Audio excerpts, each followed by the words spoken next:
Today is, is a different time, different moment in Philadelphia, man. We got a lot of things going on in the city of Philadelphia. And we got a special guest here today, man. Y'all know I'm not really the podcast boy right now, but when my people call me and they want to sit down and they want to talk about what's going on in the city of Philadelphia, a lot of people look at me, especially when it's geared towards the youth, man. Introduce yourself, what we got today, bro. Yes, sir, brother. Come on, Philly. Come on, Philly. Yeah. Qawi Rahman. They call me Coach Q. Say no more, say no more. So let's get right into it. Like, who is Abdul-Qawi Rahman, the person? Simple father, religious, community, friend, loyal. I like that. I like that. So now listen. We all knew you were a lawyer, but everybody in here knew you for being a tough, offensive lawyer. I get so many people tell me that, no, you was a monster. Yeah. But if you was a judge right now, today, right now, not running, if you was a judge right now, what would be one of the main things you would change as a judge if you was a judge right now? Brother, I'm going to tell you one of the main things I would change, and it frustrates me. We talk about how it's $100,000 per inmate to house for whatever many times you hold them. Well, when I went away to college in the 80s, it was 9 state correctional facilities. There's over 20 now. Wow. So the criminal justice system has always been punitive. Lock you up, lock you up, lock you up. But the problem is we have just as many resources to keep people out of jail. I agree. So since we have these resources that can be used for keeping people out of jail, the ones that need to be, let's be clear, the ones that need to be. So I would change the fact that the first thing we should look at is how can we rehabilitate you? That's what the purpose of the system is, to rehabilitate. Let's use that to rehabilitate. Yeah, because we kind of like got away from that. What real rehabilitation really meant. You understand what I'm saying? And that's the key part as being a judge. How could you help rehabilitate the people coming home and the people that come in front of you that can be saved before they even go in that route? You understand what I'm saying? Yes. Another question. Why is it important for young black kids to want to be judges, lawyers, politicians? Why is it important for that? Because a lot of our kids is geared towards rap, basketball, football, sports. Why was that important for you to take that route, and why is it important for the younger kids to want to be judges and lawyers and things like that? Excellent question. About 3 or 4 months ago, I was at a portrait reveal for the Honorable Judge Overton. Okay. And while I'm at that portrait reveal in City Hall, there was 2 lawyers in there, Bernie Smalley and Joe Tucker. Okay. Both their law firms combined is worth $1 billion. Wow. Nobody hear about them. Nobody knows. Black guys. Oh, wow. Never hear about them, know nothing about them. And that's the sad part. Too many of our people actually making that kind of money, nobody know about. Nobody know about. Because you hear about all the other stuff. All the nonsense. Yeah. So what I remember telling my wife, the reason why I want to be a lawyer is you have an opportunity for a lottery ticket. You never know what case can come through your door to change your life and your family's life. That's heavy. You never know. And because of that, if you think about it that way, why not be a lawyer? Why not go ahead and take the chance to be a judge? The judgeship, however, will be a pay cut.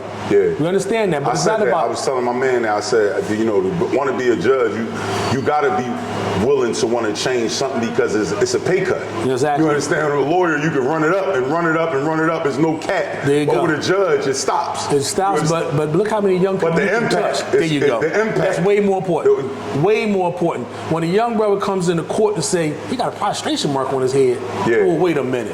Where is he from?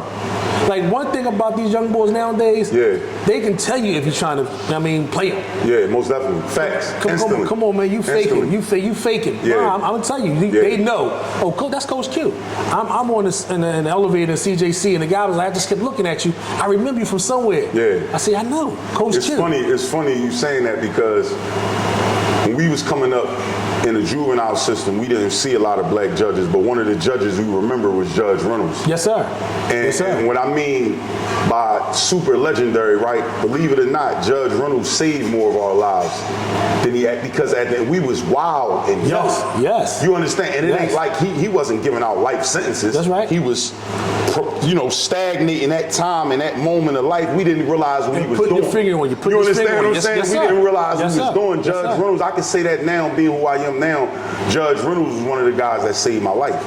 You know, he didn't put me back out in the streets and just keep giving me probation. He said, oh no, he telling my mom, your son need to sit down for a while. That's right. That's right. right. I ain't gonna hurt him, but I need to sit him down for a while because he's running around too wild, man. That's Let me tell you something about Judge Reynolds was special. People don't know this. Yeah. Judge Reynolds taught small armory to the Saudi Arabian Air Force.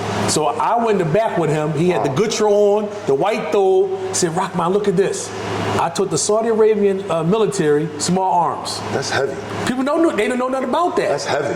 People they know nothing That's about the first y'all getting from Judge Reynolds. That's the legend. That's the one first. of the most legendary judges in the city, bro. Everybody my age, 40, from 38 to about 45, remember Judge Reynolds. If you came through 1801 Vine, bro, super legend. People was afraid of what they was going to have to count out the window, what they was going to birds. But you didn't know what you was getting with Judge Reynolds, bro. That's right. But he saved a lot of our lives, man. That's right. So, what challenges as a judge you think you may face? Number one, being black and being Muslim. But one of the greatest challenges, unfortunately, is going to be us. Yeah. There's going to be our people saying, I told you, see, he did this, he did that. Yeah, they're looking for that. The same way you just said what Judge Reynolds was doing, because you didn't understand at that time. Yeah. Too often we don't understand. Right, so when I'm in that courtroom and I'm looking, the bottom line is coaching Little League football, staying in the community, staying in touch with the community. I know a demon when I see one. Most definitely. I know it. So, Mom, I know you want to make an excuse. Grandma, you want to make an excuse. I can tell you, I seen a demon. I had a young boy I went to go see over at Youth Study Center, the juvenile justice now. And as I'm talking to him, he's looking at me. I'm like, you're not done. He said, why are you trying to wish bad luck on me? I said, no, bad luck is you go for a layup and twist your ankle. That's bad luck. I'm telling you, I'm looking you in your face and telling you ain't done. 2 carjackings, getting back out. Less than 3 months later, you get caught with 2 murders. I said, you're not done, I'm telling you. Wow. That's what I'm talking about, knowing to have your finger on the pulse of the people in the community. That's crazy. That's super duper heavy, man. So let me, if you come across, like you just touched on it a little bit, but I want you to be more direct. If you was talking to that young single black mom and her son come in your courtroom and he need that help, what would you say to the mom? Well, the first thing I would say is mom. Because none of the moms don't want their sons to go. They just, none of them want, but they don't know, because that's what Judge Reynolds did. I'm saying, what would you say now, 2025, with all this stuff going on in Philadelphia, what would you say directly to them? The same thing I tell the little moms that come to the football field. They say, why are you yelling at my son? I said, because too long in his life, he didn't have a man tell him what he needed to do. There it is. How many young boys actually have men that can step up and say, no, young boy, you out of line. You out of line. Facts. We had Mr. Bud down my way. Mr. Bud had the respect, regardless of what he did, what kind of lifestyle he had, nobody disrespected him. Yeah. And at the end of the day, you got to let mom know, mom, he's here not because of me, not because of you, and I'm not going to put that on you. He's here because of something he may have done or a place he was at. That's super important, the fact that you said that. I'm not going to put that on you, because a lot of moms walk around with that weight. Yes. That it's their fault. Yes. You feel what I'm saying? Yes. And they carry that, so they get in a state of depression and the whole 9 yards, man. That's super duper heavy, we man. always want to put the blame game on each other in our community. Yeah. Society is what we really need to talk about. Don't use the blame game. Everybody want to talk about DEI. They want to talk about things, but they don't want to talk about the historical aspect of it. Yeah. Now, we start talking about the same age we're around. I'm a little older, but let's talk about what crack really did to the black woman. And who kept the black community together? The black woman. Black woman. We called her a crackhead. We disrespected, for the first time, we disrespected black women, thought it was okay. That's crazy, man. That's heavy, man. You speaking my language. It's giving me chills, cause you know what I mean. Like that's the thing. Like we always talk about this. Like we didn't pay attention to the guys who had our best interests at heart. The Judge Reynolds. I was too young to understand what he was doing for me. Yes. But if I could shake his hand now and give him and say, Judge Reynolds, I'm one of the people that you helped. You really saved my life. They don't understand that. They might look at it, you being hard. Oh, you did that to my son and blah, because everybody think their son is a saint. Yes. But that's not reality. Yes. That's not reality. Yes. You understand? Your son out here committing crimes and doing certain things, he needs to go to jail. No, the police is picking on him. The police is picking on him. That's not always the case. case, and when I was that wild in the streets doing what I was doing, I needed to go to jail. I needed to be in them places because if not, we wouldn't be here talking today. Yeah. So that's why I would say Judge Reynolds saved my life, because at the end of the day, he stopped me. He pulled me at that point and was like, no, I got to sit you down. You understand what I'm saying? So what's some of the things you want to implement if you become a judge, as far as like programs and stuff like that, to help, especially with this gun violence going on in Philadelphia? Well, one of the things we need to really put into play is, although you're a judge, how many times have you had a mom, and particularly because of where you are now, say, what can you have for my son who's not in trouble? Off the bench, I got to come up with ways in which we can get the kids that's not that bad, but on that path before they get there. It's not always getting them. Come on, Philly. Come on, Philly. I need y'all to really listen to what he just said, because that might be the most important thing. That's all I talk about. How do we help the kids that don't get in trouble? He just hit it without me even asking him. That's one of the main things, because that's my take on it. Like, I want to get in with judges, but I want to help the kids who don't get in trouble. Exactly. How do we help them? Exactly. You feel what I'm saying? It's like we only got the answer when they get in trouble. What about when they don't get in trouble? How do we help these kids? Keep encouraging them to keep them out of trouble. To keep them out of trouble. How do we get these kids in a courtroom to see what it's like to be a judge? Yes. How do we get them to see what it's like to be lawyers? So this is how we pull them. Oh man, that hit me right there on the spot, man. So you know everybody posting this young boy LGP Qua. Mm-hmm. It affected everybody, the city and the world. Mm-hmm. And far as in the music and the culture of music and you being a lawyer, how do you see that going on around the world? Like, how is this music culture affecting these young kids? And not just Philly, but all over. Just like you said, it's around the world. Unfortunately, it's affecting us, but we want to always have a blame. Yeah, we want to blame. We want to blame something. Want to blame something. Like when they say F the police. Yeah. What was the blame for that? Yeah. So we've had music that had people always. It was always around. Always, but the problem that we also had was men. Yeah, we had men that could stare at that joint. We had men. So music is a problem. I agree, it is a problem. That drill music stuff is a problem. But this ain't the first time we talked about killing somebody. And when we talk about music and a young brother who was trying to change it to be more positive, that's how it usually go. And the reason why I'm saying that, because the importance of what you just said about helping them before they get to this side, that's what these guys need. Yes. Because nobody is reaching out. I'm not gonna say nobody. I'm saying not enough. Not enough. Not enough. Yeah, not enough. It's reaching out. Whereas though, how do we? Because all I say is this: he called himself the voice of the youth. He was the voice, but nobody heard him. Yes. You understand what I'm saying? Nobody heard him. Yes. Yeah, nobody heard him for all those years, because it's like when they talking, why don't they listen? Why not? Why, like you just said, as far as how do we help the ones that's not involved in these things? How do we get them involved in the court system? How do we show them what really goes on behind these closed doors? Mm-hmm. What happens when you kill somebody in a life sentence, and you see the same look that you had out in the streets that you don't see that in the courtroom. Hey, brother, let me stop you on this one. Yeah. So I had a client, and this is what nobody talks about, with all these bodies. You know, the young boy he done dropped 6, 7 things. Guess what he ain't doing? Sleeping. Of course. Guess what he need now to go to sleep? He needs some of that lean. He needs some of them pills. He needs all in order to go to sleep, because now the PTSD that created that person, now is going to kill that person. Facts. So now you heard about this one, special meds. Special meds. Yeah. Down front, special meds. And the thing about it is, I seen this post where it said, you gotta prove to the streets how hard you is just to get locked up and prove you innocent. You understand what I'm saying? Yeah. Like, just to get locked up and prove, because just think about it. When they get locked up and you go through all these things, you know, most of us, they gonna find religion, which is a good thing. There's nothing wrong with that. Mm-hmm. But in the streets, had you would have did and thought about a lot of the things before you went that route, you would have did them differently. Yes. But when that sentence come down, all that toughness and things that you had is gone.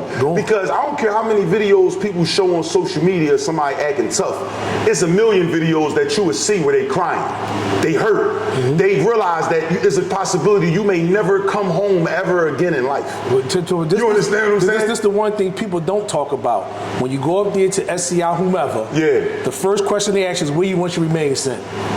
That was the greater for when I went there at 19 SCI, years old. whatever. You feel what I'm saying? That's the first question they ask you. Even in implementing, you know, like the old heads, like who had Street Talk, up to Ford, Sharif and them up to Ford, Ike, and all them bulls, Marquise from out west, implementing things whereas though a lot of the old, especially with the juvenile lifers, I always tell people it need to be things where they can work directly with these younger people, because what's happening is, this is what I'm starting to learn, certain people looking at our passes and like, well, we're not going to work with y'all because you guys have been to jail. Well, we the ones that can reach them.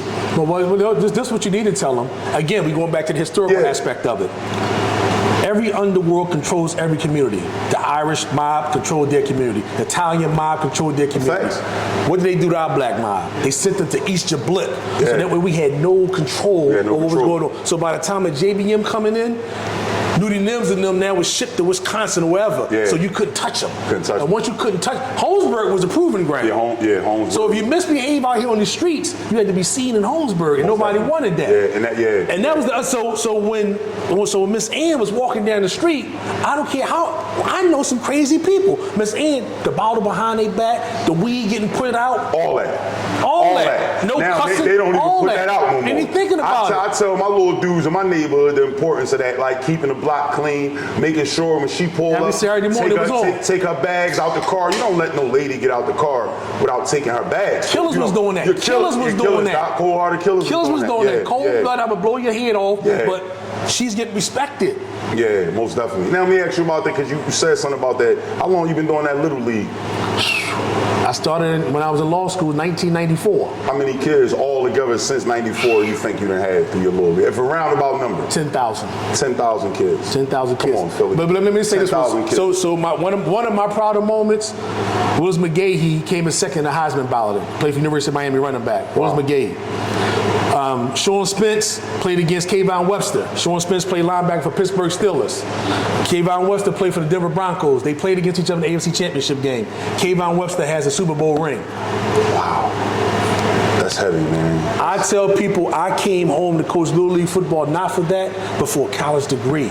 Most definitely. That's they way. Too many of us worry about this stuff and not worry about really where we're trying to send them at.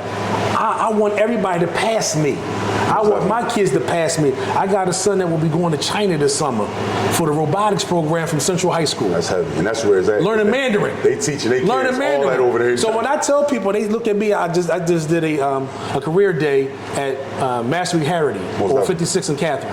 Christian. I walked in. I said, Mastery Harrity. My son go there. So this is what I asked about. I said, I got a question for y'all. Who speaks another language? Nobody said nothing. I said, sou Abdul-Qawi. ¿Cuántos de aquí? Compadre, no compadre. Huh? I said, habla español? No. Parle Clio? No. No sa pasé? Na boule un fo? No. No look at the Arabia? Sway? No. Y'all can speak what? Half-ass English. Yeah, that's the truth.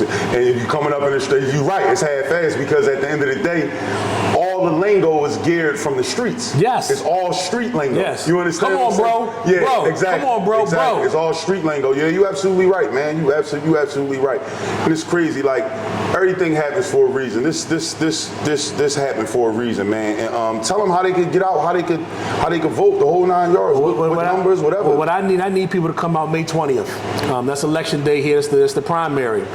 And one of the things I'm telling people to come out for is I'm endorsed by the people.